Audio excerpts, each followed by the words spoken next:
YouTube. It's the third biggest site on the internet. Everyone's heard of it, I've heard of it, you've heard of it, your grandma's heard of it. In fact, more than 800 million people visit YouTube each month. That's a lot of people. And they're watching crazy amounts of video, like 3 billion hours a month crazy. So what does that mean? Well, for one, it means that there's a lot of people with a lot of free time, but it also means that the way people consume media is changing. In fact, in 2011, more than 1 million Americans canceled their cable or satellite subscriptions. That's a lot of Americans that are no longer watching cable or satellite. In 2012, YouTube announced that there were thousands of people making 6 figures a year just by making and posting their videos online. So what is everybody watching on YouTube? And who are the people creating all of this new content?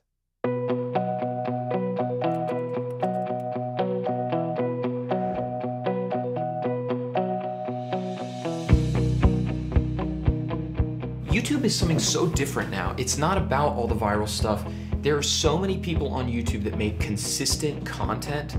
For a while, it was strictly kind of a younger demographic, but now there's stuff on there for moms and for dads, and there's stuff on there for people that want to experience something different than what's available to them in their everyday life. Now everyone give a big round of applause for the person responsible for putting this whole weekend together, Mr. District Lines himself, Kevin Ganjian. Thank you so much for everybody that came out to this thing. It cannot happen without all of you. To us, YouTube is the most important thing going on in media right now. It's the most important website on the internet. It's the most important company in the Valley. The way that we're now watching our news and our entertainment online in greater and greater quantities, it's the most important change that's ever happened to media in my lifetime since the internet was introduced to regular people like me. I don't even have cable in my living room because it's such a pain to drill, and it doesn't matter. I don't care. I watch Netflix on my Xbox, or I watch YouTube on my PS3, and that's just like, I feel like that's just how it's going. District Lines is an online store and shop. We print t-shirts, we sell them online. A few YouTube things caught our eye. It just kind of made sense that like this would work with t-shirts. There was a lot of traffic, there was a lot of interest, but it wasn't what YouTube is now. In the interim, between where we are now and when web shows started, vlogging totally took over. It was just a person sitting in front of a camera talking. That's how it started, basically. It was this completely new conversation that you could never have with television. You could sort of have it with radio because you could call in and, you know, be on the air sometimes, but the personal connection that vlogging created has never been more real. When you accept the limitations that you've got and work with the content instead of trying to pretend that the quality is good, you can get incredible vlogs that can get millions of views every day. I'm gonna get comments, Shay, do this. Here's the best diet I've ever did. My grandma did and she lost 100 pounds in a day. Green jelly and mustard. It's the diet of the stars. No, it's not. Over the long term, web shows and more content creators really started to take a hold of the market on YouTube, where there was actual consistent content that people would sit down and watch as if it was something on television. And now the audience decides, is it good? Are we gonna watch this? Are we gonna share this? Are we gonna give it a thumbs up? Are we gonna subscribe, favorite, all that stuff? And that hasn't happened before, really. The word of mouth factor, the audience engagement factor, those have become the most important things. That's a game changer. Do you think I could pass as a lesbian? Yes. The YouTube end of our business has definitely been growing over the years. Last year we did $2 million in YouTube merch alone. Last year we did $2 million in YouTube merch alone.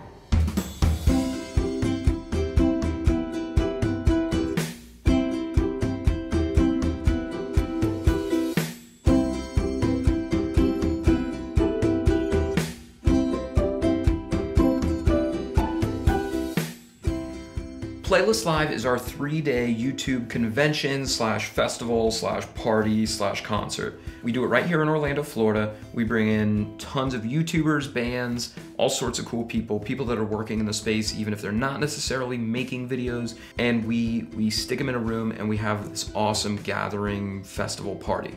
It's cool. We have lots of performances, different people do speeches, they do talks, interactive stuff with the audience, Q&As. We have musical performances the entire weekend. We have panels where we talk all sorts of YouTube business stuff. I've never let my audience control my life and don't plan to. So. Well, they kind of do. So the best practice is you have to launch your real name, and then you can launch your plus page from your real name. My life is uninteresting. It's not interesting at all. I eat noodles and I go to sleep.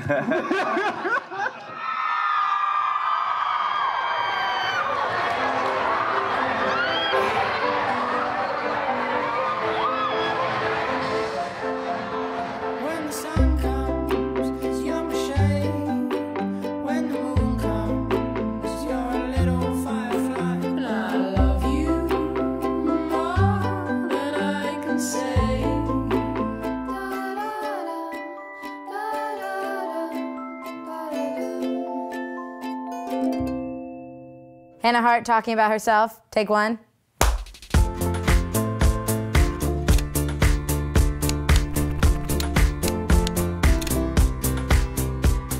My name is Hannah Hart. I run a channel on YouTube called My Hearto, and I'm most well known for a show I do called My Drunk Kitchen. I found this on the floor. All right, you can't open this with your mouth. Well, the way I got started with My Drunk Kitchen actually was not intentional. I had just moved to New York from San Francisco, and I was homesick, and I was talking to a friend on GChat, and you know, she was saying, "Oh man, dude, I miss when you would like get drunk and cook in your kitchen, man." And I was like, "Dude, I will make you a drunk cooking video right now." And so I flipped open my photo booth, I got hammered, tried to make grilled cheese, and I sent her a freaking YouTube video of me doing it. And now I run a show on the internet. It's truly bizarre. People ask me, like, when did things begin to change? And it all happened at once. It was all just like this giant boom. It's like everybody started watching this video. People were following me on Twitter now. The first time I got recognized in public, I think I was at a bar in Baltimore. And it was really rough because it was like a college bar and there were all these frat guys, which was kind of a cool social moment, right? Like all these like giant bro-y frat guys coming up to like me being like, "Oh man, I gotta buy you a drink, Harto. I love your show." But yeah, I get recognized all the time now. It's like at a grocery store. I was at a flea market at 7 a.m. and a group of Canadians come up to me and they're like, "We're just in town visiting LA. I can't believe I'm meeting you. I love your poutine." You know? It's really interesting that I have all these people who want to like date, marry, or sleep with me. I've never been like the hot kid, you know? It's never been like, "Oh, that Hannah Hart, whew, can't wait to fuck her," you know? Like I want to talk to all my fans all the time, you know? It's like why I'm so happy when people bump into me on the street. I'm just like, "Give me a hug." In a weird way, I think I'm a little more excited to meet them than they are to meet me, you know? What? I do get mean comments sometimes. I had somebody tell me I look like a gerbil and they want to take a shit on my neck. And I was like, "Well, that's gross." I had somebody say, "You have a mannish and disproportionate body. You should get some work done or go to a doctor," or something like that. It's like every time somebody writes a hateful, flamey comment, you just know they're projecting. They're like, "I hate myself." I've never written a negative comment on something. Like the most negative I can get is not watching it. I'm just like, "Ah, it's stupid, I don't want to watch it." The end. I hate myself.